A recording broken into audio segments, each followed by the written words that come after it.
Hello, my friend, and welcome to Wisdom Trek. I am Guthrie Chamberlain, your guide to wisdom and creating a living legacy.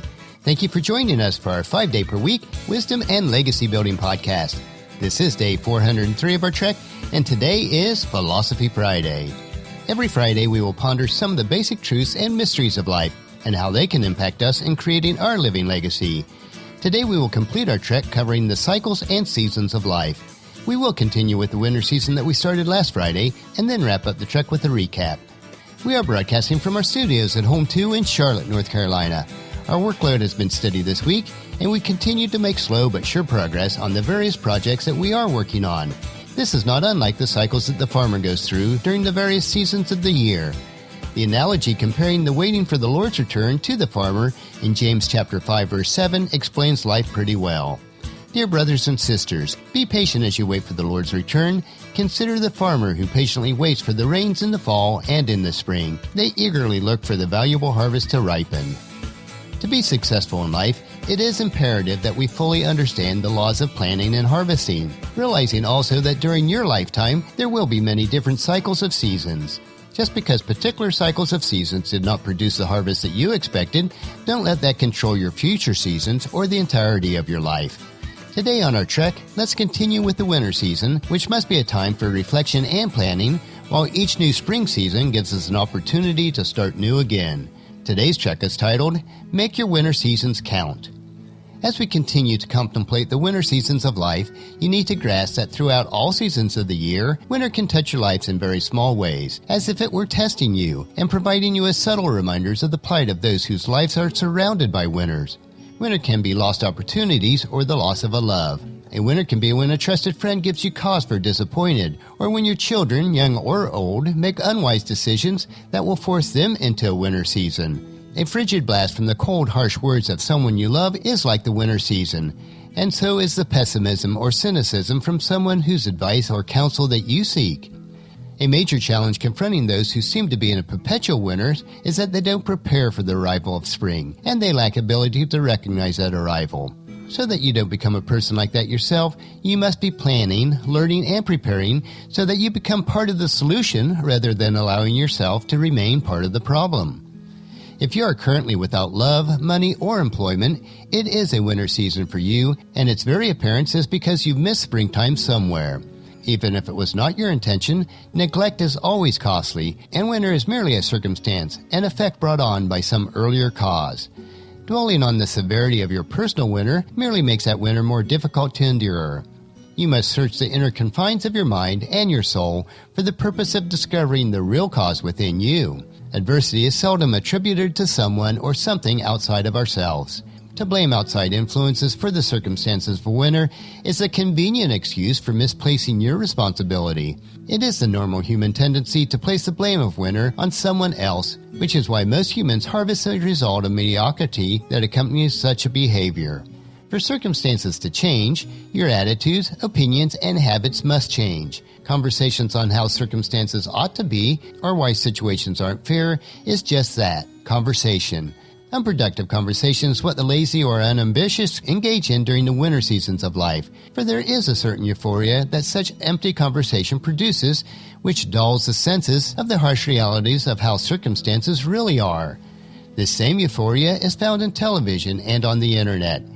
It will get you all worked up, but it doesn't provide a solution to your winter seasons. It is so easy to use this as an attempt to escape from an empty life. Since this will not solve the issues, many turn to alcohol or other drugs seeking solutions in an external means.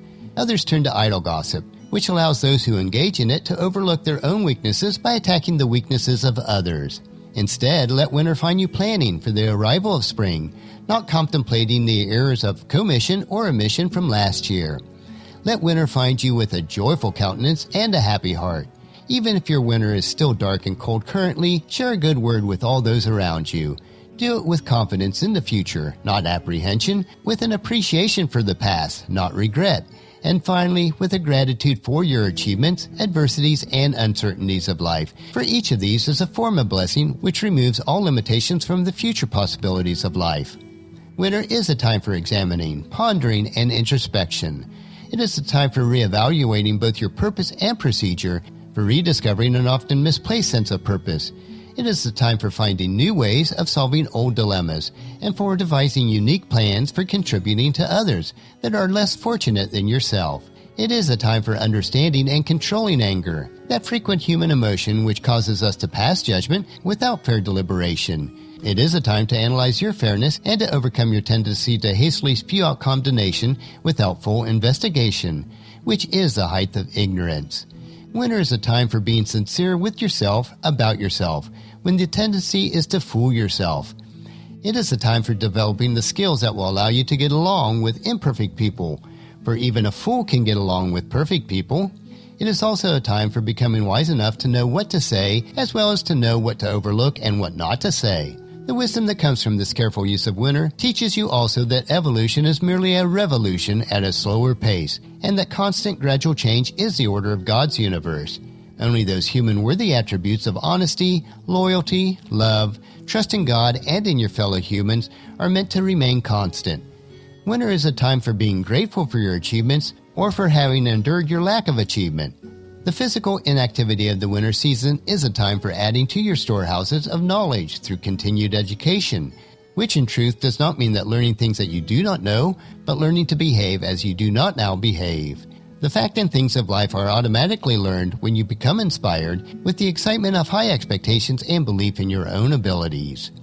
With winter comes the opportunity to catch up on those unkept promises, on those unanswered letters. It is time for encouraging the young, who with their inexperience are insecure, and for encouraging the old, whom because of their experience are apprehensive of the future. Let not a winter go by without investing much of your time in assuring, teaching, and encouraging others, for in so doing, your reward will be an uplifted confidence in yourself. The teacher is always the greatest recipient of the lesson he seeks to teach to others. Let winter find you thinking first of someone else, appreciating, being kind, being gentle, and by all means, let winter find you laughing more, even though the winds blow cold and the snows cover the soil, which will soon bring new life. Someone once said, don't pray for things to be easier, rather, pray for more obstacles and more challenges, for it is out of these that man's characters and will to succeed are formed. Nearly every success story that I'm aware of began when the person first lay flat on his mental and financial back.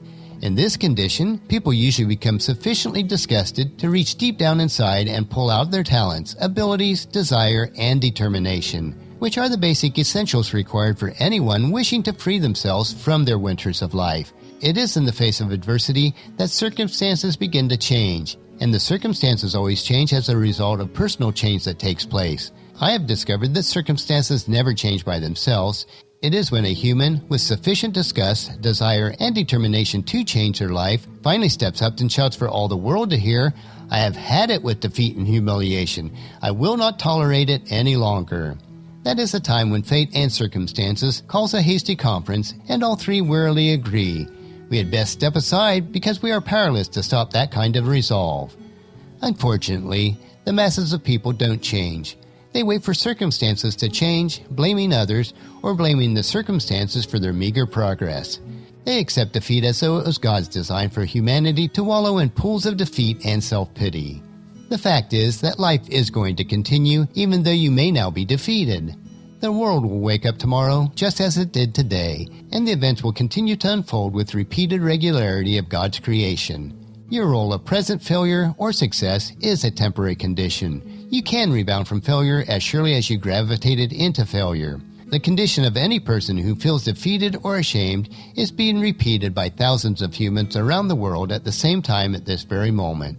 You must bring to mind the phrase that this too shall pass each time you are tempted to think that you have accepted all the negativity and failure that your life could possibly tolerate. For everyone who are mentally, spiritually, or financially exhausted, a few will grasp for a new beginning. When they find it, they will pull themselves up to their feet and move back into the world. It is then that they will not only do well, but leave their mark indelibly impressed upon the spiritual, business, political, and social world.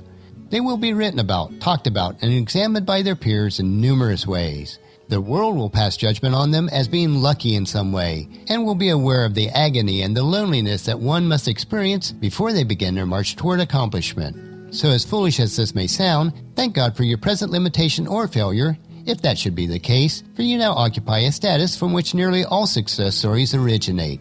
You can go where you want to go, do what you want to do, and become what you want to become right from where you are today. Over the time of recorded history, millions who were in abject poverty, had similar handicaps, or had failed many times chose through faith or hope that they would not remain in that circumstance. We can think of many like Longfellow, Michelangelo, Lincoln, George Washington Carver, Ford, Disney, and many others. So be grateful for your adversity, for it is the seed that you can now plant in the spring seasons of your life for your own better future. The world will willingly stand by and let you feel sorry for yourself until you finally die broke and alone, if that is what you desire. But it will also stand aside for you once you firmly decide that your present winter season is only temporary and that you will get back up and go on to make an impact in your world. The fact is, the world really doesn't have time to care for which choice that you make. So for yourself at least, give a run at adventure and with your eyes firmly set on achievement, not merely existence or self-pity. From this moment on, and for what remains of the balance of your life, make your commitment to excellence, remembering that it is your challenge to succeed. After all, you only have one life. Do something remarkable with it. We have now completed our series on the cycles and seasons of life. Let us commit to living effectively during each season. On our next Philosophy Friday, we will begin a new series as we discover the truths and mysteries of life. But our next track will be Motivation Monday, where we will explore more trails on how to get and stay motivated to bring value to your world each day. So encourage your family and friends to join us and then come along with us on Monday for another day of Wisdom Trek, Creating a Legacy. That will finish our trek for today. Just as you enjoy these daily doses of wisdom, we ask you to help us to grow Wisdom Trek by sharing it with your family and friends through email, Facebook, Twitter, or in person when you meet with them, and invite them to come along with us each day. If you'd like to listen to any of the past daily treks, they are available at wisdom-trek.com. And don't forget to subscribe to Wisdom Trek so that each day's trek will be downloaded to you automatically. The journal for today's trek is available at wisdom-trek.com, and I thank you so much for allowing me to be your guide, your mentor, but most importantly, I am your friend as I serve you through the Wisdom Trek podcast and journal each day. And as we take this trek of life together, let us always live abundantly, love unconditionally, listen intentionally, learn continuously, lend to others generously, lead with integrity, and leave a living legacy each day. This is Guthrie Chamberlain reminding you to keep moving forward, enjoy your journey, and then create a great day every day. See you on Monday.